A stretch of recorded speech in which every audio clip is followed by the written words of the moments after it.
Beleza da nossa cidade é você.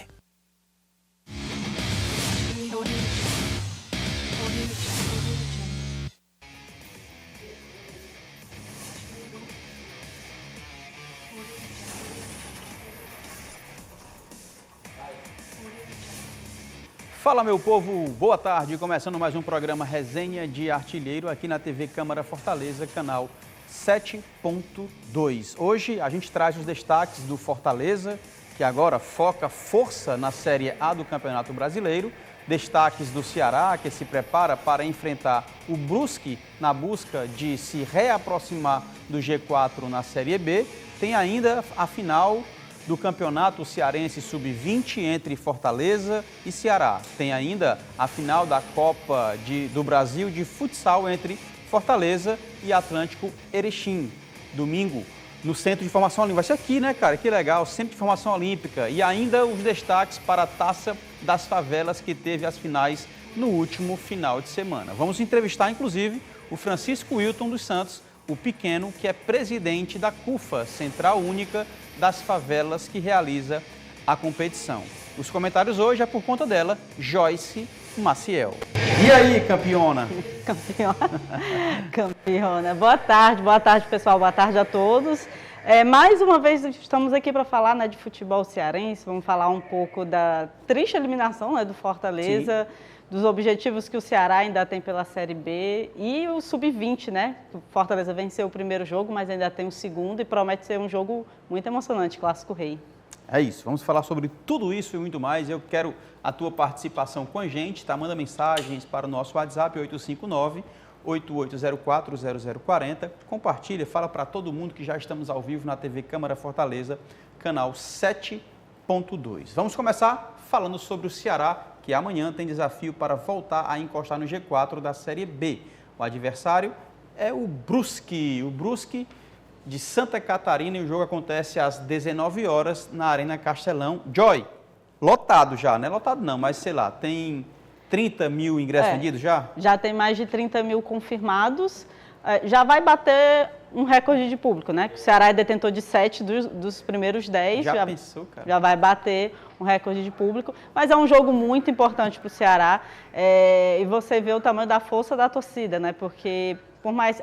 goleou o Vila Nova no último domingo, mas a gente sabe que o Ceará não vem de uns resultados tão bons. E é um jogo em plena sexta, 7 horas da noite, né? É um jogo bastante complicado, a questão do horário, né, em si, porque é um jogo que é um horário que muita gente está saindo ainda do trabalho e tudo, e mesmo assim já tem mais de 30 mil confirmados.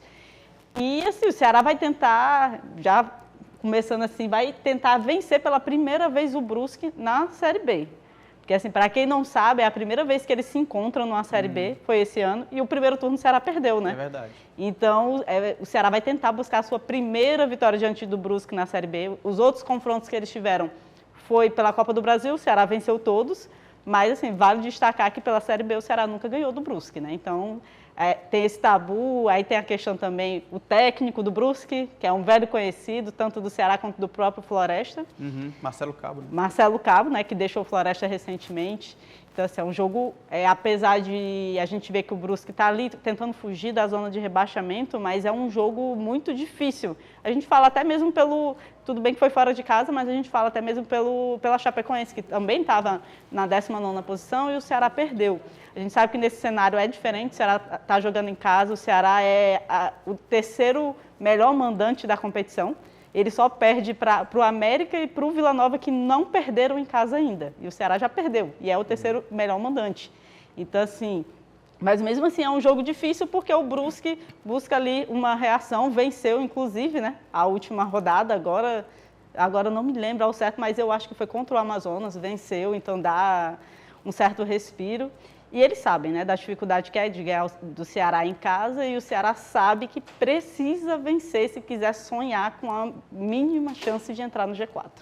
É isso, eu concordo contigo, porque esse horário, em tese, né, para algumas pessoas, eles acham que é bom, mas eu acho complicado, porque as pessoas estão saindo do trabalho, não dá tempo para lugar nenhum, até por conta do trânsito e, claro, que o trânsito se intensifica ainda mais naquela área por conta desse jogo. Então, é praticamente na hora do rush, né, onde está muito trânsito e o pessoal vai direto ao trabalho, enfim.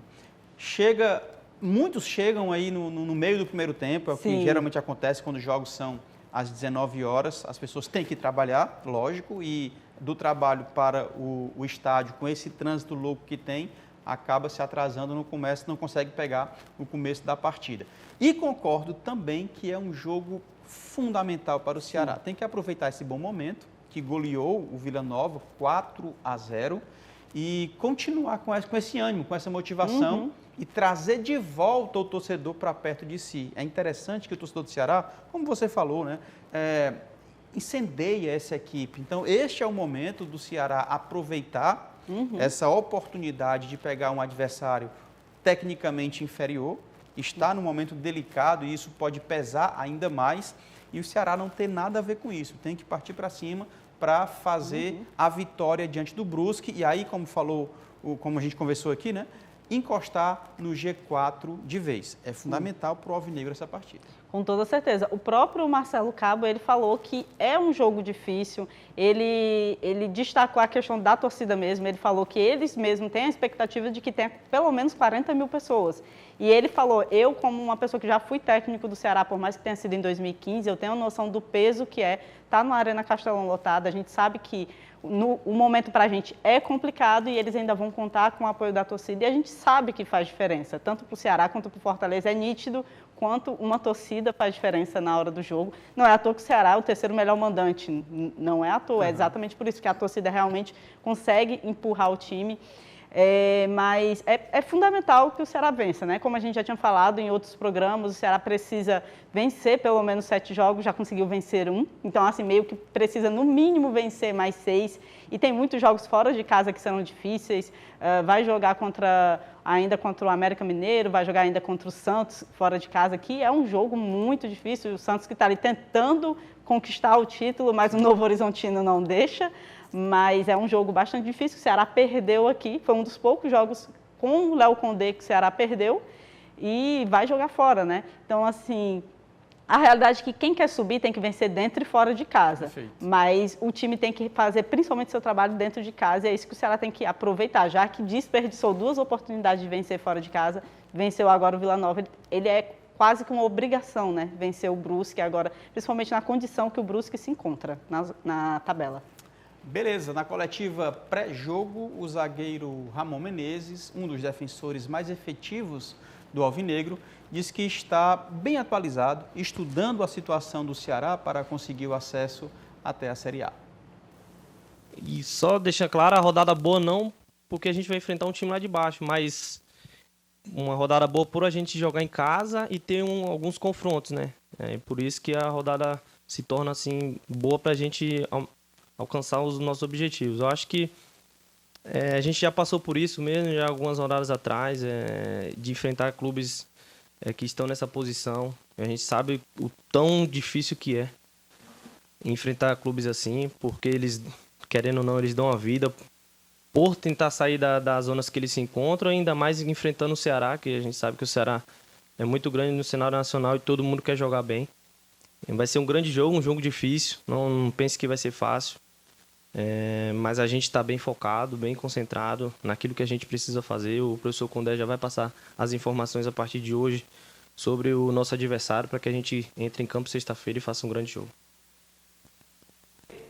Boa tarde, Ramon. Luiz Dorões, do Globo Esporte.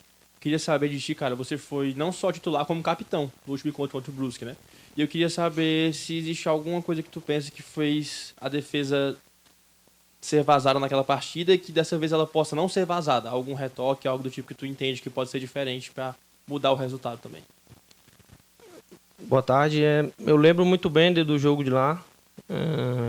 A gente teve um adversário que também estava lutando ali na parte da parte da baixo da tabela e a gente teve um fator que foi assim fulminante para a gente, que foi o campo. O campo não era um dos melhores para a gente efetuar um bom futebol. Hoje é um jogo Hoje não, sexta-feira vai ser um jogo totalmente diferente. Vai ser contra a mesma equipe, mas vai ser em nossa casa, com o gramado que a gente conhece.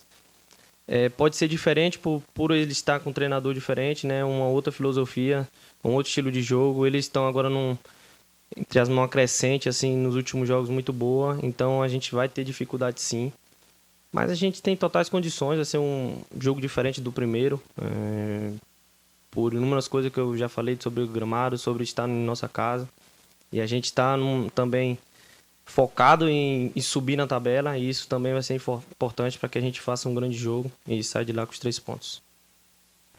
Tô acreditando, hein? Eu vou para esse jogo aí, vou levar o Filipeta, já comprei a bandeira e a camisa. Ou seu. Nós vamos para esse jogo aí. Bora, Filipeta, bora, Filipeta. Não, vamos não. Eu já tô pronto, tô com a roupa de ir já, meu chapa. É só botar um negócio de uma coisa aqui branco e dá bom. O Ceará também apresentou o goleiro Luiz Daniel, que atuou na Série C este ano pelo Floresta. O arqueiro vem para suprir a ausência do Richard, contundido. Ele se contundiu, se lesionou e tal, né? Luiz Daniel foi apresentado à torcida e falou do desejo de ajudar o Ceará a subir para a Série A. O professor Léo me conhece já há um tempo, né? Trabalhamos juntos lá no Sampaio. O auxiliar dele, o Renatinho, me ligou, né? Disse que queria contar comigo aqui. E quando o Ceará fez a proposta, eu não pensei 2 vezes. Eu sou movido a desafios e esse desafio de colocar o Ceará na Série A é o que me motiva mais ainda. Nosso trabalho foi muito bem feito lá no Sampaio. Nós fizemos a melhor campanha da história de Sampaio. Ficamos em quinto lugar na Série B. Foi um ano muito bom para mim. Me abriu portas no cenário nacional. Nesse ano fui eleito o melhor goleiro da Série B. Claro que eu venho aqui buscar o meu espaço, trabalhando, me dedicando, respeitando os que aqui estão, o Bruno e o Maicon, mas temos 10 jogos pela frente que temos que fazer mais 8 vitórias e conseguir o nosso objetivo. Tá aí, Luiz Daniel, que jogou pelo Floresta, jogou com o Marcelo Cabo e também é conhecido do Léo Condé, Joy. Ele, inclusive, falou nessa mesma coletiva de imprensa que ele conhecia as táticas de Marcelo Cabo, de como ele posicionava os jogadores dentro de campo e que ele poderia até servir como auxiliar técnico de Léo Condé. Eu sempre falo Léo Condé, gente, é Léo Condé. Mas, enfim, ele disse que poderia servir como auxiliar técnico de Condé, repassando, né? Como o Marcelo Cabo trabalha. Só que, assim, claro, ele pode ajudar. Só que uma coisa é o time do Floresta, outra coisa é o time do Brusque, é completamente diferente. Mas, sim, ele pode ajudar. Como ele disse, ele já trabalhou com o Condé no Sampaio Correia, teve uma ótima campanha, chegou à quinta colocação na Série B, se tornou o melhor goleiro da competição, né, no ano, e recentemente trabalhou com o Marcelo Cabo no Floresta, acabou a 3ª divisão e ele encerrou o contrato, por isso que o Ceará, inclusive, conseguiu contratar ele, porque muita gente tinha essa dúvida, né, na janela, que a janela tinha se encerrado no começo do mês, mas tinha essa questão de que jogadores que estivessem livres antes do fechamento da janela poderiam ser inscritos até o dia 20 de setembro. Então foi por isso que o Ceará conseguiu inscrever ele exatamente no último dia. E é uma boa contratação. A gente sabe que o titular vai ser o Bruno Ferreira, que para mim é um ótimo goleiro também. Ele mostrou isso diante do Vila Nova. Mas é uma ótima contratação, até não desmerecendo, mas assim, a questão de que o Ceará ele colocou o goleiro da base para subir. Só que assim, ele está disputando inclusive uma final, né, da Série B. Da Série B não, perdão, do Sub-20, Campeonato Cearense. Então, assim, você tem que ter mais um goleiro ali para não ficar também dependendo da base em si, só da base. Ok, coloca em tela para a gente analisar a classificação da Série B do Campeonato Brasileiro. O Novo Horizontino continua líder da competição com 51 pontos. O Santos com 50 é o segundo colocado. E Sport Recife, olha aí, Joy, a coisa se desenhando, né? Ainda com o jogo a menos, o Sport venceu e ocupa agora a 3ª colocação. Mirassol fecha o G4 com 46 pontos. O Ceará está com 42, é o 7º colocado. precisando vencer para encostar no G4, mas sempre quando a gente fala que está precisando vencer, né, Otávio? Né, Otávio? O Ceará não vai para lugar nenhum, macho. No Z4 ali, o Brusque, que é o adversário do Ceará, com 29, Ituano com 28 é o 18º, o CRB é o 19º com 27 e o Guarani é o 20º, ou seja, o lanterna da competição com apenas 24 pontos. O Ceará perdeu uma posição porque o América Mineiro venceu. Só não me lembro de quem, mas eu vi que o América Mineiro venceu. E, assim, o G4, ele está desenhado mais ou menos no que eu comentei em uma live que eu participei há 2 semanas atrás. O único time que está faltando aí é o Ceará. Olha porque, isso. para mim, de fato, eu falei que seria o Novo Horizontino, Santos, Sport e Ceará. Isso antes das 2 derrotas do Ceará, tá? Que fique claro. Eu falei no ato de que realmente... Mas ainda dá. Mas eu imaginava mais ou menos isso. O Sport, principalmente pelo fato dos 2 jogos a menos que ele tinha, agora no caso tem 1 jogo a menos, então favorece muito eles. A mudança de técnico favoreceu também, realmente o Guto ele não se encaixava com o Sport, então aí eles têm 1 jogo a menos. A minha dúvida ainda ficou, na época, eu cheguei a falar que talvez o Novo Horizontino pudesse acabar perdendo uma vaga e talvez o Vila Nova subir, mas hoje em dia você vendo, realmente não acredito. Então, para mim, é mais ou menos isso, os 3 que estão ali e no lugar do Mirassol eu ainda acredito que o Ceará consiga.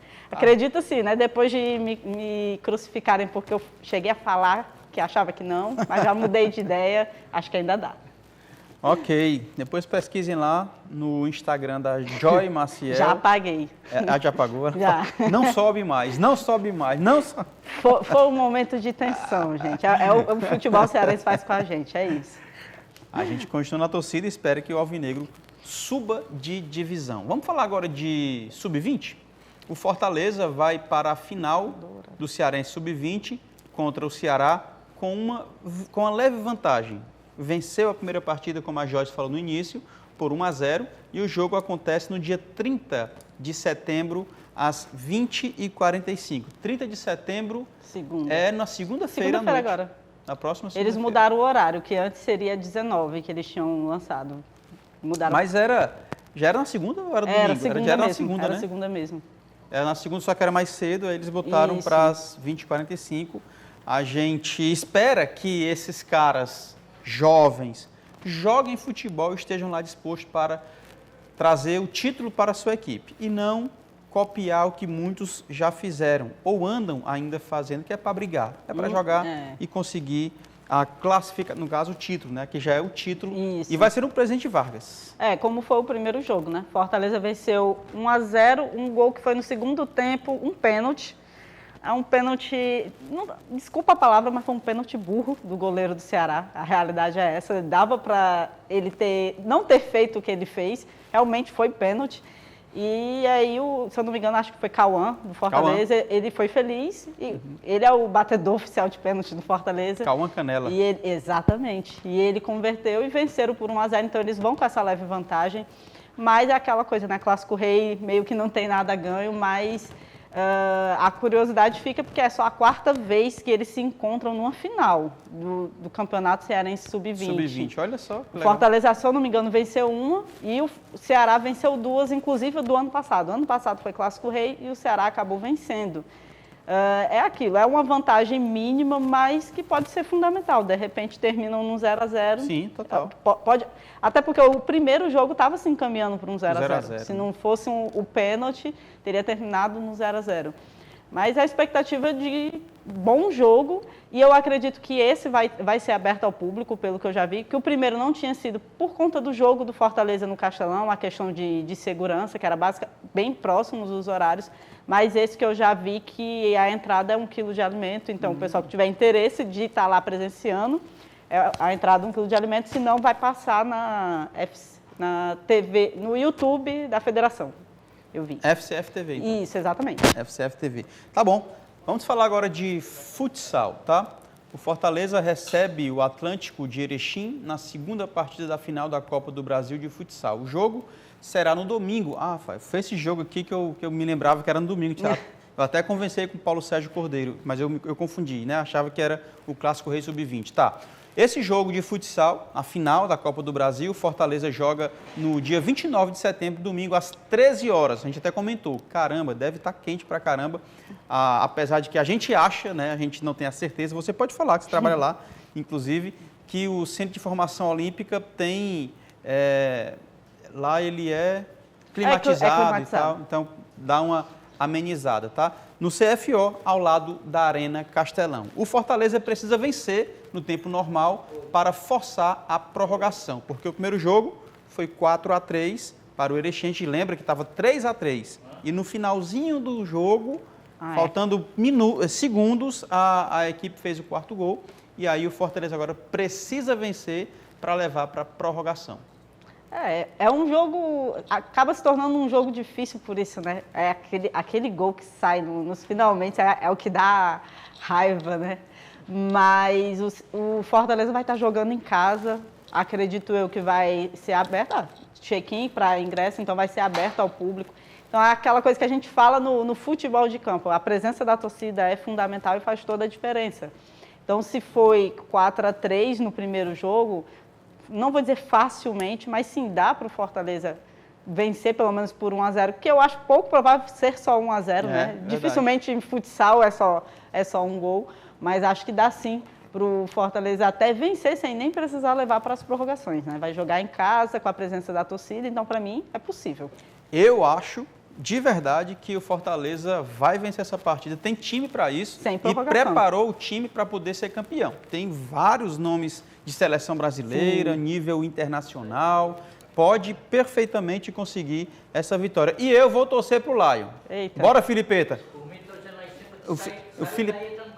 O Filipeta vai. Ah, é mesmo, né? Não, mas o jogo é... Jogo Fortaleza? É sábado. 4 horas, Ó, seguinte, já tá certo. Eu vou com o Filipeta, já acertei aqui já, para esse jogo aqui, e vamos torcer pro Lion. Vamos comprar a bandeira e a camisa tá na... Aí vocês estão torcendo contra. Misericórdia. Pelo amor de Deus. Sucesso e sorte para o Lion, para que ele possa conseguir esse título brasileiro, da Copa do Brasil, na verdade, de futsal, tá? Vamos para um rápido intervalo e a gente volta já já com muito mais informação esportiva para você, com ela nos comentários, Joyce Maciel. Já voltamos, sai daí não.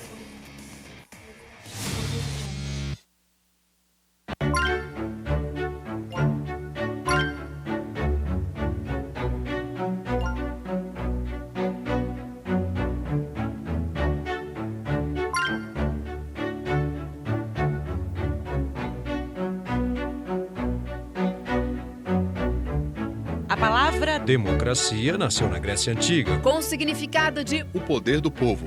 Toda vez que você, eleitora e eleitor, pensar na palavra democracia, lembre-se de uma coisa. A democracia é importante. Apesar de não podermos vê-la, ela é sentida quando somos livres para fazer as nossas escolhas. Principalmente quando votamos. Quando escolhemos quem a gente quer que defenda os nossos direitos. Quando elegemos uma prefeita ou um prefeito, uma vereadora ou um vereador para cuidar do nosso bairro, isso é democracia. Está nas nossas mãos essa decisão. Democracia tem a ver com eleições livres e justas. Tem a ver com você e com o presente e o futuro da sua cidade.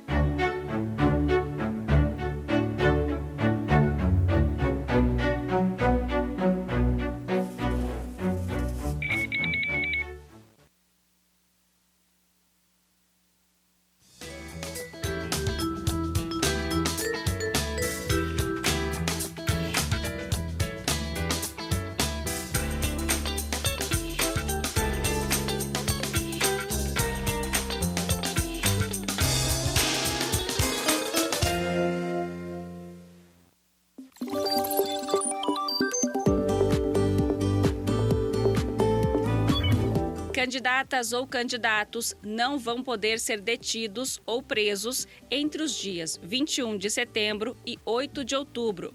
A exceção só vale para aqueles que forem presos em flagrante.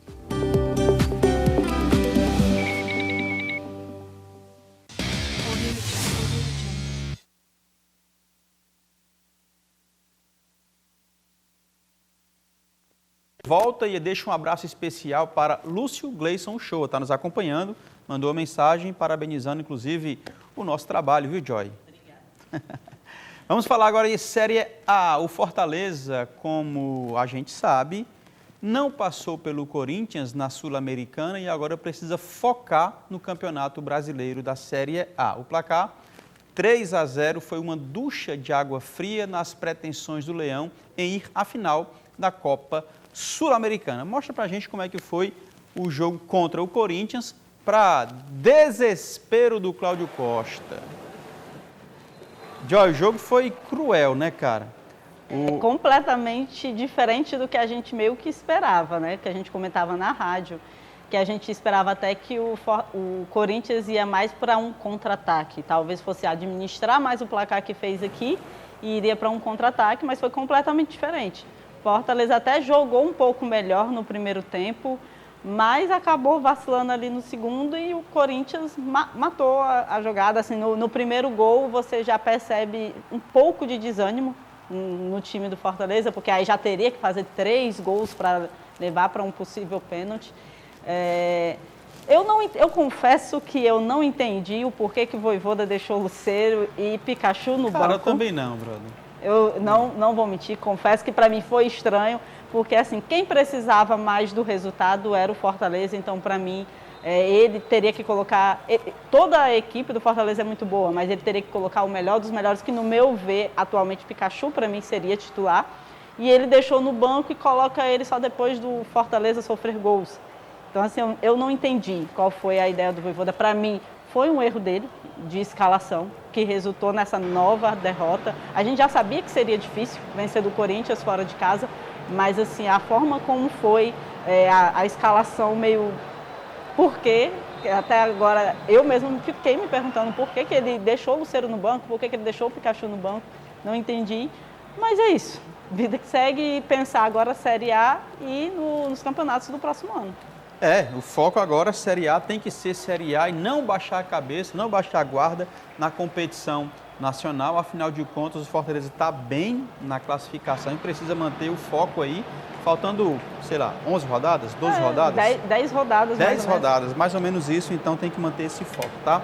A gente vai lembrar do que disse o técnico Juan Pablo Vojvoda sobre esta partida e o contexto geral do tricolor de aço após o resultado contra o Corinthians. No, acho que a estrategia fue llegar con chance hasta último momento, no conseguimos, o primeiro tempo muito equilibrado, con una pose de bola equilibrada, con finalizaciones de adversario, acho que entonces partido muito parejo, mas o segundo tempo comenzamos bem, tivemos 2 chances, mas futebol tem estos momentos, adversario aprovechó sus transiciones y definió prácticamente la eliminatoria en 7 o 8 minutos.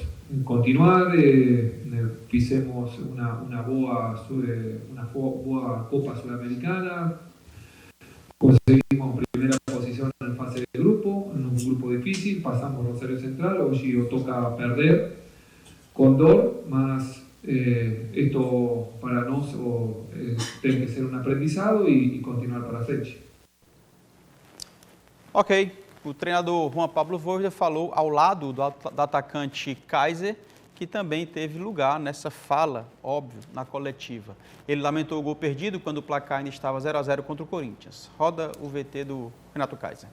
Eu sou atacante e os atacantes sempre vivem de gol.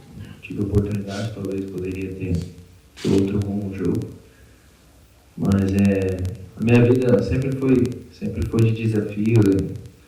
Ano passado eu estava de muleta e não conseguia nem pisar na mesma data de hoje, do ano passado, então só tenho que agradecer a Deus e levantar a cabeça. O Fortaleza com certeza ano que vem vai voltar mais forte, isso tenho certeza absoluta. Sendo na Sula ou sendo na Libertadores, é um clube que vem crescendo a cada ano. Eu sou uma pessoa que me cobra muito, mas eu vou levantar a cabeça e trabalhar durante a semana para dar melhores resultados para o Fortaleza no Brasileiro de agora em diante. Aí, Renato Kaiser, que tem tido oportunidades com o Vojvoda, como a Joyce falou. O técnico do Fortaleza, em alguns momentos, tem poupado o atacante artilheiro do Fortaleza na competição. A propósito, já são 6 ou 7 partidas que o Lucero não faz gols, tá? A gente vinha observando, ele chegou a estar na vice-artilharia, juntamente com um gol apenas do Pedro, que até então era o artilheiro, ainda é, né? Acho que ainda Embora tenha se contundido, continua como artilheiro. Isso. E o Lucero estava lá, mas já tem 6 ou 7 partidas que não faz gols. Então, assim, eu não deixaria o atacante argentino de fora. Eu não deixaria. Mas, talvez, pensando nisso, ou nesse momento ruim, nessa fase ruim que o Lucero esteja atravessando, e o bom momento que o Kaiser vem vivido, né? Ele passou por momentos difíceis, mas tem se encontrado na equipe do Fortaleza. Talvez por isso o técnico do Tricolor de Aço tenha optado pelo Kaiser. Eu não faria isso, até porque o Lucero tem se mostrado, tem se revelado um cara definidor e decisivo em muitos momentos. Deveria, na minha opinião, ter entrado como titular. Acontece, Joyce, que o Vojvoda tem feito várias modificações e vários jogos com mudanças que a gente não entende. Só que o resultado vem. Sim. Então a gente tem que se calar. Quando o resultado não vem, as mesmas queixas que nós temos e fazemos em outros momentos vêm à tona. Porque ele já fez isso em outros momentos. Ele não utilizou o Lucero em outros jogos e colocou o Kaiser. Ele poupou o Pikachu em outros momentos e utilizou mais o Marinho, enfim. Só que antes o resultado vinha. Nesse momento, pelo menos na Sul-Americana, não veio o resultado que todo mundo queria. Aí a grita se torna mais evidente. Aí a queixa se torna mais evidente. Aí a gente começa a questionar essas opções do técnico do Fortaleza. É assim que funciona o futebol, a turma quer o resultado. Exatamente. Eu vejo muito assim, esse jogo contra o Corinthians, ele querendo ou não, ele mexeria e mexeu com o emocional do Fortaleza. Obviamente, você perde em casa 2-0 diante da torcida que fez aquela festa que dispensa comentários. Perfeito. Então, você vem de um resultado ruim. Então, querendo ou não, por mais que eles se preparem psicologicamente, sempre vem com um certo nervosismo emocional, podemos se dizer assim. Então, seria exatamente por isso, minha opinião, eu não estou falando que o Kaiser é um jogador ruim, pelo amor de Deus, longe disso. Mas, assim, no meu caso, eu usaria o Lucero exatamente por isso. Eu acho o Lucero um pouco mais, nessa questão de emoção, sabe? O Kaiser já demonstrou diversas vezes que ele é emocional na vida dele mesmo. Ele é um cara que faz gol, ele chora, e não é problema nenhum. Mas você vê, assim, o quanto ele é muito coração mesmo. Então, assim, eu penso que um jogo desse contra o Corinthians deveria ter colocado o Lucero pensando nisso. A questão do próprio Pikachu também, se usa o Marinho. O Marinho, para mim, é outro, que é tipo, quando não é 8, é 80, muito explosivo. Então, assim, ou seja, é muito sentimento. Existem pessoas que são um pouco mais... É porque eu não quero usar a palavra centrada para não dizer que os caras não são. Eles são. Mas acho que dá para entender o que eu estou querendo dizer. Eles são eles deixam um pouco o emocional de lado e pensam mais ali. Eu acho que talvez teria dado mais certo, mas como você falou, o Vojvoda ele tem o seu jeito de pensar. A gente falou várias vezes no início do ano o quanto o Vojvoda, todo jogo era uma escalação diferente. Todo jogo era uma escalação diferente, a gente sempre dizia como é que dá certo. E eu já cheguei a comentar com algumas pessoas que diziam, vai ter uma hora que não vai dar certo. Porque é impossível alguém conseguir dar certo a todo momento, mudando o time todo jogo. Então, ele fez isso, ele arriscou na tentativa, óbvio, de fazer dar certo. Infelizmente, não deu e agora, vida que segue, não tem mais o que fazer. É focar no Brasileirão, como você bem disse, Fortaleza, se eu não me engano, ainda está em terceiro lugar, então ele está ali com uma vaga na Libertadores. Ele foi eliminado da Sula, mas ele está com uma vaga para a Libertadores em 2025 e é manter o foco nisso. Não adianta ficar se lamentando pelo que passou. É vida que segue. Você falou um negócio interessante em relação à pressão psicológica, por assim dizer, o emocional do Fortaleza. E o próprio Vojvoda, ele deu entrevistas seguidamente falando sobre um débito que ele tem com o torcedor do Fortaleza, com o próprio Fortaleza. E o débito é não ter vencido a Copa Sul-Americana do ano passado. Perdeu na final. Então, talvez essa pressão emocional tenha, de fato, mexido não só com ele, mas com o elenco do Fortaleza. e não conseguiu mais uma vez por conta daquela primeira derrota diante do Corinthians. Então, eu concordo contigo quando você fala que a derrota para o Corinthians mexeu com o emocional. Mexeu muito. E a primeira derrota, eu diria, aqui por 2-0 e o segundo jogo, né, 3-0, fechando aí a conta de 5-0 no placar agregado, tá? Vamos ver como é que ficou a classificação da Série A. E a Joyce já confirmou para a gente que o Fortaleza continua na briga pela Libertadores da América. O meu fogão, como todo mundo sabe, eu torço o Botafogo. Eu não sei como é que o Botafogo está conseguindo ganhar.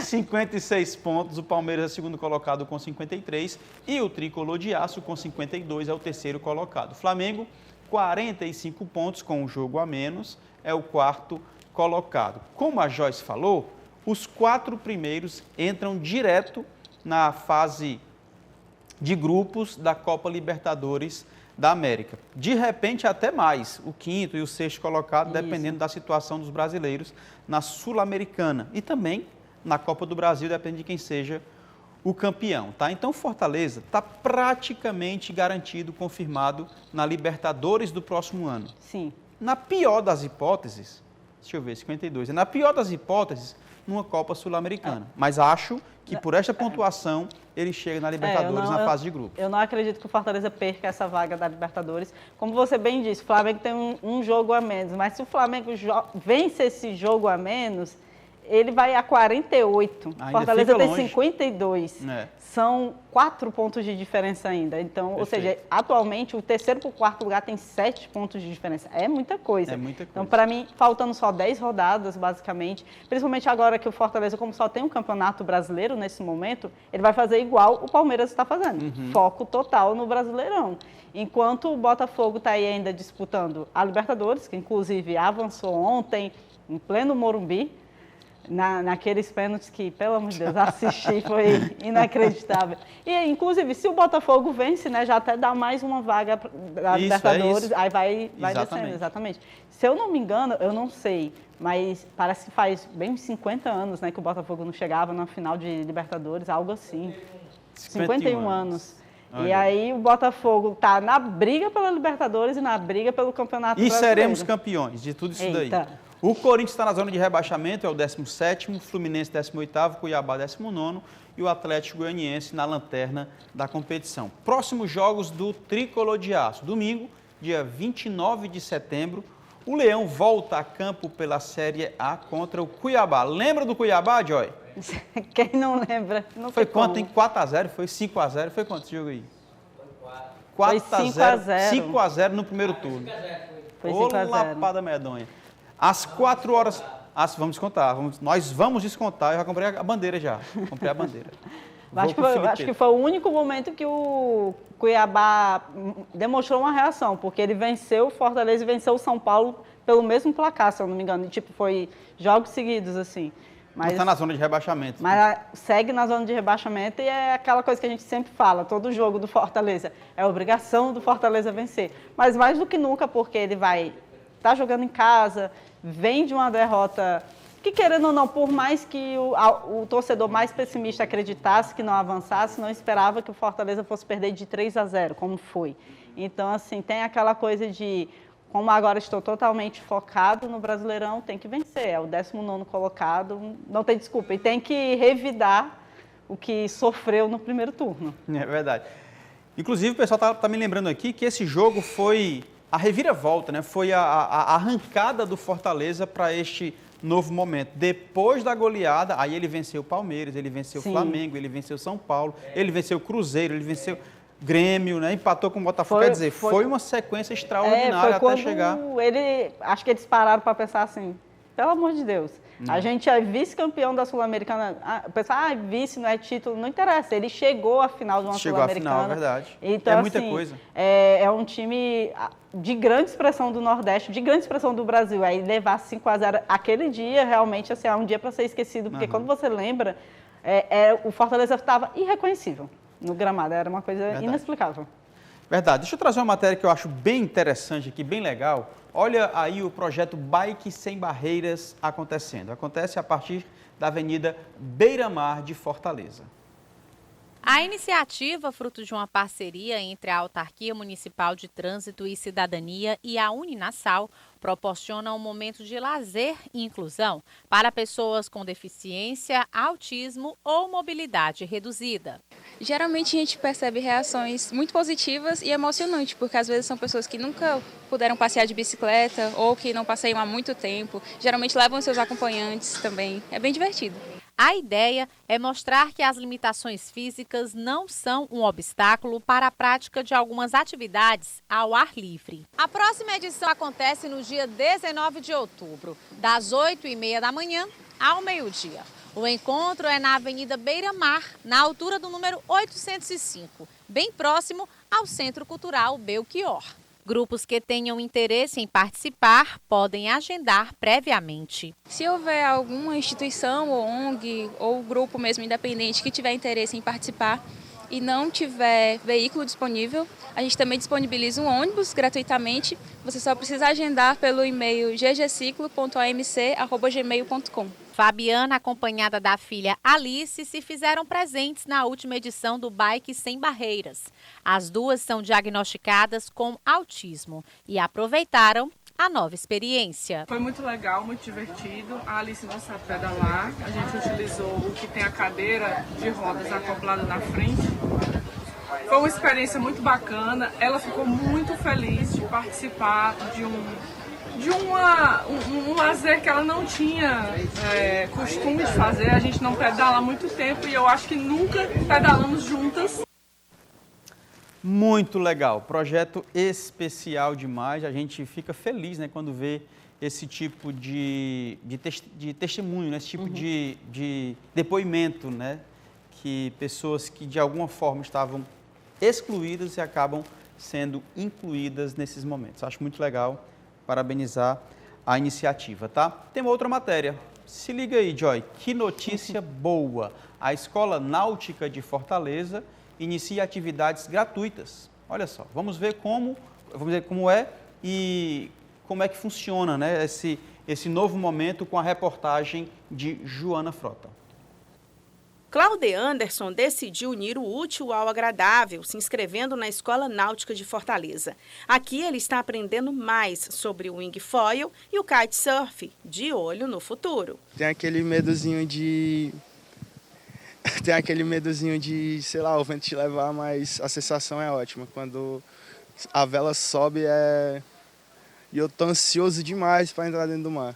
Muito ansioso. A Escola Náutica de Fortaleza qualifica jovens e adultos para o mercado de trabalho e proporciona atividades de esportes marítimos, como kitesurf e o wingfoil. As atividades são coordenadas pela Secretaria Municipal de Esporte e Lazer em parceria com a Federação de Triatlo do Estado do Ceará. Além da gente proporcionar a facilidade de desenvolver esse esporte, que é o kite, o wingfoil e o barco à vela, ele está capacitando futuros profissionais aqui da área da Barra do Ceará, que os ventos são maravilhosos, propício para essa prática esportiva. Os interessados em participar das atividades desenvolvidas gratuitamente pela escola devem ter a partir de 15 anos e apresentar um documento de identificação e um comprovante de residência no local do curso, durante os horários das aulas, onde será feito o preenchimento da ficha de inscrição. Proporcionar a prática da modalidade justamente com a inserção dessa pessoa no trabalho em si com a modalidade, né? Seja ele como monitor, seja ele como instrutor, apesar de necessitar de longas práticas para poder chegar a ser instrutor, mas a escola demanda, o esporte demanda de pessoal, material humano, para movimentar esse esporte. Ao todo, a escola já formou 8 alunos. Os cursos têm duração de uma semana. Segunda a sexta-feira, os alunos têm 2 horas de aula por dia. Uma oportunidade para exercitar o corpo e a mente. É apresentado para eles a modalidade, o material em si, seja o kite ou o wing, a montagem, a segurança em terra, a segurança em mar, para que eles possam usufruir desse esporte da melhor forma possível. Gessiano é um dos instrutores da escola e é a prova viva de que a prática do esporte melhora o ser humano. Mudou a minha vida, né? Assim como mudou muitas vidas aqui, né? O esporte que acaba mexendo mais com o corpo, entendeu? Mudou também a praia em si, né? A região aqui, os moradores de próximo, socializou mais a praia, as pessoas vêm mais para a praia. ter mais confiança, de estar na beira da praia, porque a gente também está aqui, entendeu?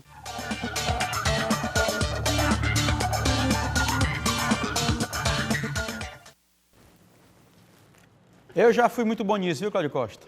Já fui muito bom nisso.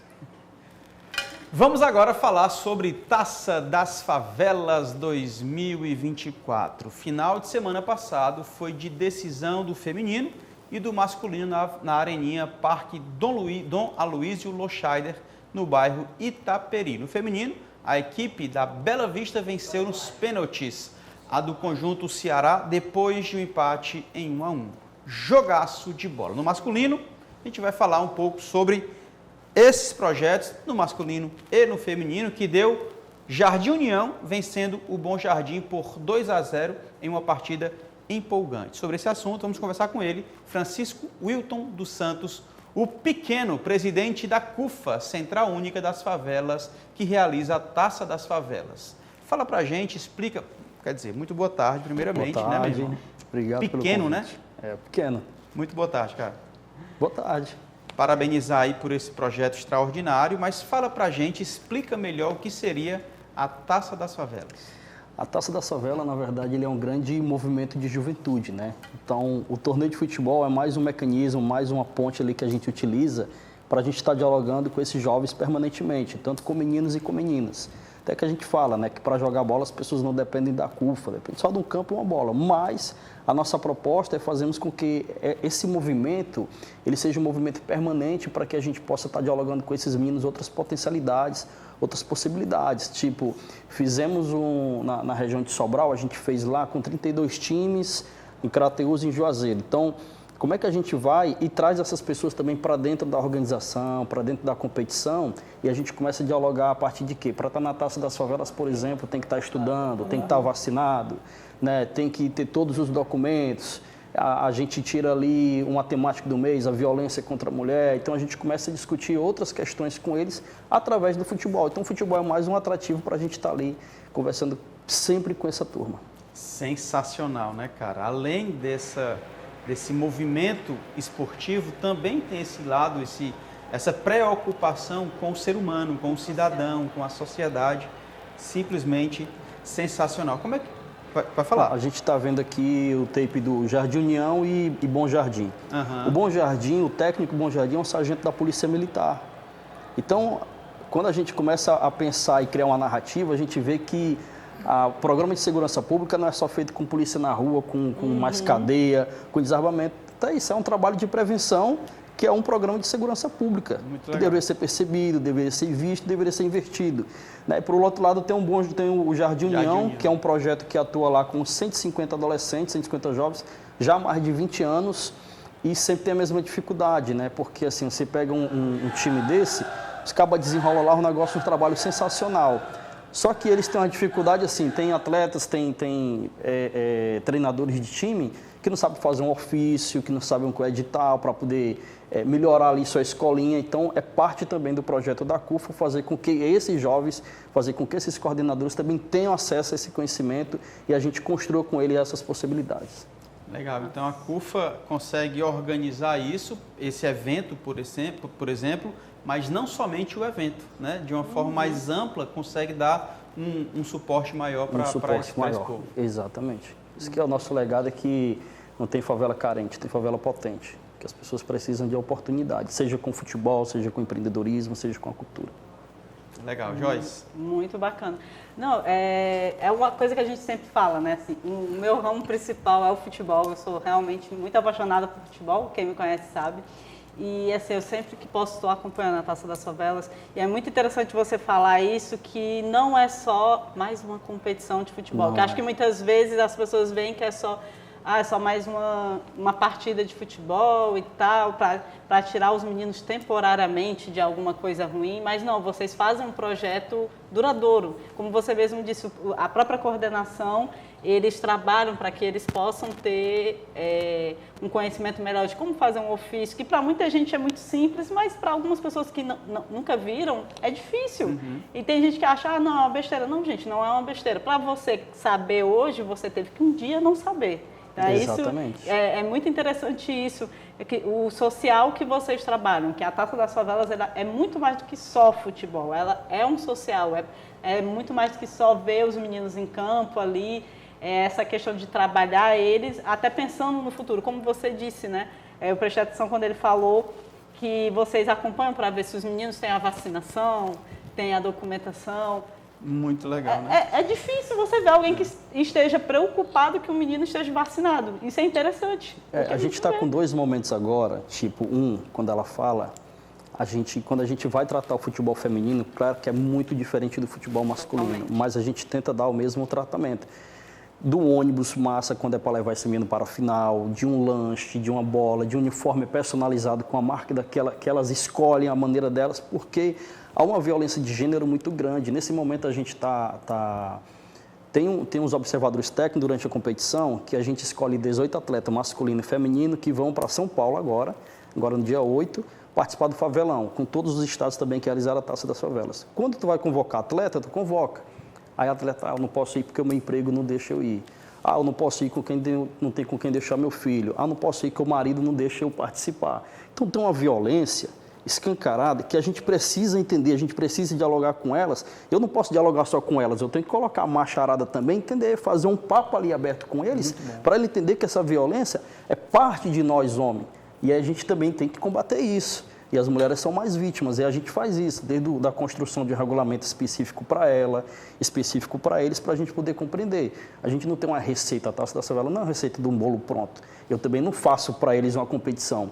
Quando a gente está no planejamento, aí eu trago tanto o técnico feminino, o técnico masculino, as outras pessoas que não são técnicos, mas se inscreveram lá, para a gente poder planejar juntos. Então, o planejamento que a gente faz da competição é para eles. É com eles. Eu não tenho eles somente como público-alvo. A gente está nesse território construindo um projeto, construindo alternativas com o que já existe. Mas como é que eu agrego esses meninos, agrego essas meninas participando diretamente da competição? Então não tem. Na hora vai sair, né? Que nem caldo de cana. Você vai empurrando, vai sair. Na hora surgem algumas ideias, surgem coisas importantes. E aí você vê essas potencialidades na fala, na participação e na construção desse plano. Muito legal. Pequeno, eu tenho uma dúvida. Fala pra gente como é que funciona a seleção disso, né? Dos atletas, das equipes, como é que funciona? A gente tem atletas bons, mas que perderam no primeiro momento. E aí a gente tem observadores técnicos, que são pessoas também da favela, que eles ficam, esse lateral é bom observado, ele anota ali. No final da competição, a gente seleciona 30 atletas que foram bem observados, isso do estado todo, Sobral, Cariri, Crateús, de onde veio. E aí desses 30 faz uma peneira ali, faz um amistoso, faz uma seleção. Desses 30 saem os 18. Né? E aí os 18 é que vão representar o Ceará agora na etapa. Inclusive no ano passado teve um momento assim importante que gerou um debate. A gente convocou um atleta, aí o pai dele ligou e tal, emocionado, agradecendo. Disse, olha, agradeço demais, porque é um sonho dele ser atleta, mas ele não vai. Eu disse, por que ele não vai? Eu disse, porque eu descobri ontem que ele está desde maio sem ir para o colégio. O colégio é prioridade. O futebol é segunda opção. A gente ficou assim de mãos atadas, a gente também não pôde responder, falar nada, né? Questionar, porque era o pai. Mas aquilo serviu de exemplo para que a gente também colocasse para os atletas que o futebol é um sonho, parece ser um sonho meio distante, parece uma utopia, mas existem outras responsabilidades, outros deveres para que ele se torne um atleta exemplar. Então, essa foi uma situação que a gente passou e serviu de exemplo. Para a gente finalizar, cara, quantos inscritos acontecem, quantas inscrições acontecem num evento como esse? Esse ano a gente teve quase 22 mil inscrições, né, de atletas. É muita coisa. É muita gente. É muita gente. Cada time são 30 atletas, né? A Taça das Favelas a gente não leva o nome do time, geralmente é uma escola, a gente leva o nome da favela. Tipo, se o Pantanal tiver na Taça das Favelas, mas o Jardim União não estiver participando, atletas do Jardim União podem participar pelo Pantanal.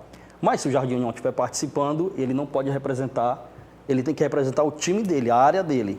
Quando a gente fala por favela, aí a gente vai ver quais são as escolinhas, a gente faz visita, ver quais são as dificuldades, porque tem time que está lá, que tem uma bola, ou tem uma bola para 100 atletas. Aí a gente constrói parceria para levar a bola, para levar o uniforme, porque todos esses, durante a competição, a gente dá uniforme, a gente dá um kit esportivo, a gente manda ônibus para poder levar os meninos até o campo. No campo tem um lanche, tem uma água, tem uma ambulância para dar uma assistência. Então, o que a gente tenta fazer com esses meninos é dar uma assistência daquilo que a gente não teve, porque quando a gente tinha 17 anos era só um campo de terra. Sim. Hoje você tem a areninha e tem outra perspectiva, né? Então, a gente acredita que daqui a 5 ou menos de 10 anos, a gente vai ver muito atleta do Ceará deslanchando aí pelo Brasil afora, porque aqui vai se tornar um grande celeiro de atletas com essas areninhas. Que assim seja. Cara, parabéns pelo projeto. Sucesso nos próximos projetos que vocês forem realizar, organizar, iniciar. Parabéns de verdade, fico muito feliz e acompanhei nas redes sociais todo esse processo da Taça nas Favelas. Parabenizo, cara. Não te conhecia ainda, mas fico feliz por te ouvir, uma pessoa tão sensata, coerente, que sabe onde quer chegar. Isso é muito legal. Pequeno, parabéns. Eu e que Deus agradeço, te abençoe, meu irmão. em nome de toda a equipe, em nome da CUFA, a gente que agradece essa oportunidade para a gente estar falando do nosso trabalho. Joy. Só parabenizar mais uma vez pelo projeto, que é grandioso, a gente sempre acompanha. Eu particularmente já acompanho há uns 3 anos e é muito grande e a gente espera assim, que realmente possa crescer. E assim como você acabou de falar, eu espero que daqui a menos de 10 anos a gente veja vários jogadores do estado do Ceará saindo através dessa competição. Tomara. Sensacional.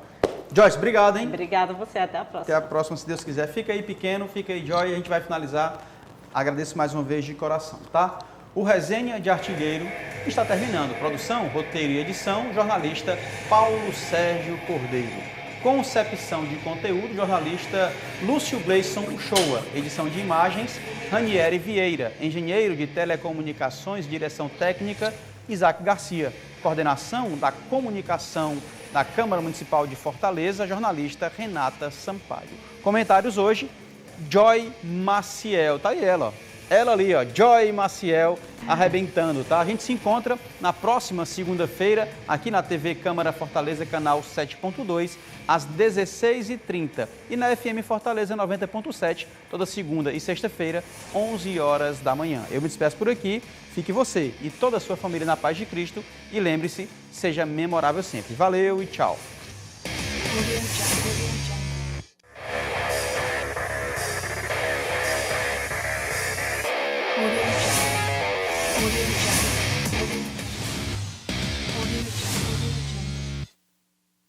TV Câmara Fortaleza. A fortaleza da nossa cidade é você.